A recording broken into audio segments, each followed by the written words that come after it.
do you think Formula One is a sport or a contrived show? Well, it's a fairly blunt question, isn't it? I've got to answer that I think, and I hope it's still a sport. And I think you only have to look at the faces of the drivers, or some of the drivers, when they get out of the car after a quick qualifying lap at, say, Monaco or Suzuka, if we get it back on the calendar, or any other circuit where, you know, there's some reasonable corners, Silverstone, to see that it is a sport. It's an athletic sport.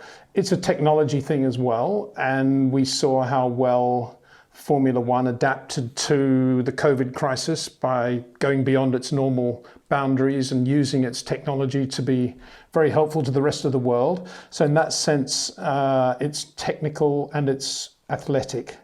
But of course, it is also a show that thrives on money, actually needs money more than anything else in the world. It's a capital intensive sport.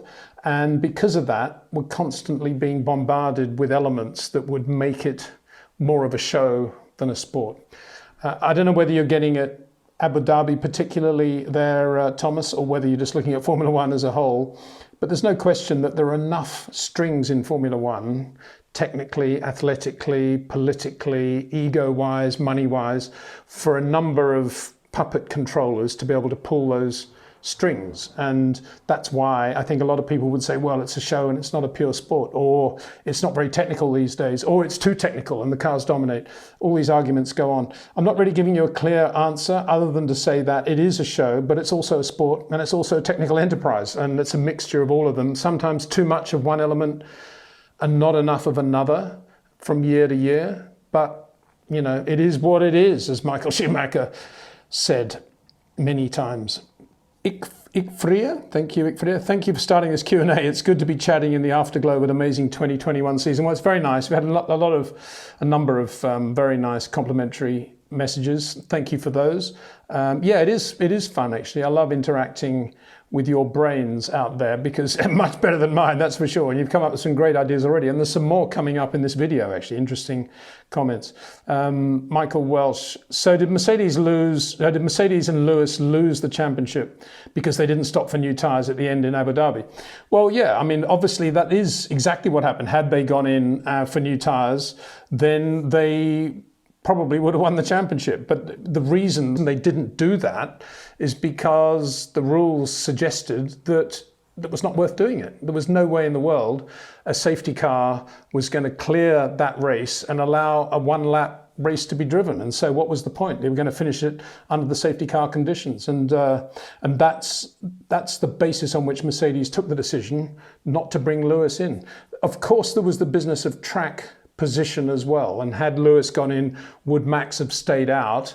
And had the safety car then finished under normal safety car conditions, Max would have won the race. So, you know, it's a very difficult situation still to get your head around, because whichever way you cut it, ultimately it's very easy to make a comment after the event. Now we know what happened. Now we know that the FIA put the safety car in and allowed the race to restart really before they should have. And it's impossible for Mercedes to have anticipated that that was going to happen. So I hope that kind of answers your question. Next one, Alejandro Betancourt. I hope that's the correct way to pronounce it, Alejandro. So let's talk more about the way Red Bull retired Sergio Perez in Abu Dhabi. Yeah, well, we can do. I don't think we're going to get a clear answer from anyone on that, because, yeah, there was some sort of engine problem mooted, but everybody to whom I've spoken, even since we recorded the last set of videos, has said, yeah, you know, there's something really weird about that. And I say everybody, I'm talking about Formula One people who work in the industry. There's something very weird, but they will say, well, you know, but so what? I guess that's what you have to say these days, isn't it? So what? So what? This is from G-Man. I'm not a fan of any particular driver, yeah. Unlike a lot of people out there who seem to be very polarized, as I say these days, you know, you've got to be a Max fan or a Lewis fan. You can't be both. But G-Man is not in that category, I'm pleased to say. I'm not a fan of any particular driver, but this year has killed my enthusiasm for Formula One. It was a farce. Formula One is now akin to WWF, which is wrestling. And the irony is that there are many WWF fans out there who will love the new era of Formula One. When you say that, Mr. Mann, I immediately think of my colleague and dearly missed friend Sheridan Thin, who was one of the original directors of Williams, very close to Frank, and in the early days, and close to Frank throughout Frank's life. Sheridan passed away a while ago now, sadly. His son, Piers, is running the factory at McLaren still, doing a brilliant job. But I mention all that because Sheridan, incredibly, Etonian, very, very nice, funny guy. Used to love wrestling, watching that wrestling on TV. I could never get my head around that. Anyway, he would enjoy this question because he would say, I think Formula One has quite a long way to go before it can be really acclaimed by true WWF fans. I'm sure that's what he would say, tongue in cheek, of course. It's killed your enthusiasm for Formula One, Mr. Man. I'm sorry to hear that because in reality, it should be kindling everybody's enthusiasm, shouldn't it?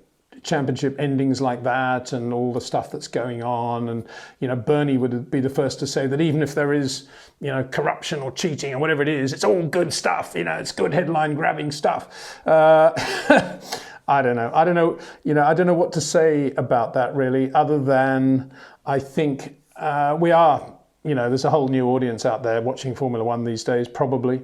One of the gifts I was given for Christmas was an entire 12 months of the 1962 Formula One coverage by Motorsport magazine, specifically Dennis Jenkinson, of course, the doyen of English journalists. And in that, there's a lot in there. I think I might do a separate video about things that were going on in 62. And I suppose there's some sort of anniversary there, isn't it? What's 60 years now? I think, one of the things that Jenks goes on about is how television is incredibly bad for Formula One and they should ban cameras from the pit lane. It's brilliant stuff. I don't know why I'm going on about that, but I just think, it's a whole new era of fans out there, and they probably want a lot of stuff from Formula One that Formula One's never provided before, but will try to have to do in the future. That's about all I can say, really. I'm not sure I agree with any of it. I'm a purist, as I say. Next one. This is from Renegade MTB, lowercase. Thanks for including the topic of the carbon footprint. I'm in a constant fight with myself about whether I should stop watching entertainment with such a big negative impact due to transporting cargo around the globe. Ironic to think that the cars themselves only contribute 0.7% to the whole emission thing. Yeah, well, that's absolutely right, isn't it? As I said in the last video, it's all the trucks, the motorhomes, all the stuff they're bringing to every race, and it's just getting bigger and bigger and bigger, like the Formula One cars themselves. Lots of additional stuff, lots of very, very cool environmentally friendly elements to Formula One racing cars these days, and indeed to the way the teams are spending their money.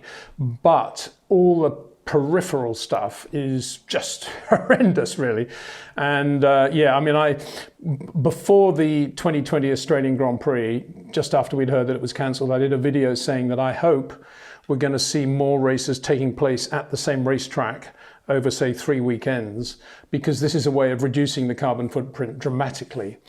And of course, we did see quite a lot of that in 2020. But then in 2021, I think Liberty and probably the teams, therefore, thought, no, Formula One's DNA is going to all these different countries of the world, totally international. We've got to keep going to all these different countries and not repeat races at the same track, which personally, I think carbon footprint-wise is a mistake. I'm only thinking it from a carbon footprint point of view, and I think a race is a race is a race. We don't belittle George Russell's drive in the Sakir Grand Prix purely because it was the second weekend in Bahrain. It was what it was. It was that race, and it was a double header. So yeah, I think it is a problem, all that. I don't know. I think ban motorhomes for sure. Oh, not ban motorhomes, but ban the massive great motorhomes they have. They should say that you're only allowed to have one articulated truck to take your motorhome from race to race in Europe. Just, that should be the cost cap on that. And but they won't do that, of course, because the same reason marketing spend has not been covered by the cost cap in any way. The teams think that they need to be free and easy in that area because that's how they go and generate their money with sponsorship. But as we said before, the real problem with sponsorship generation is the decline in TV viewing figures, because Formula One in most countries is no longer on free-to-air TV. So it is, again, it's all a vicious circle, isn't it?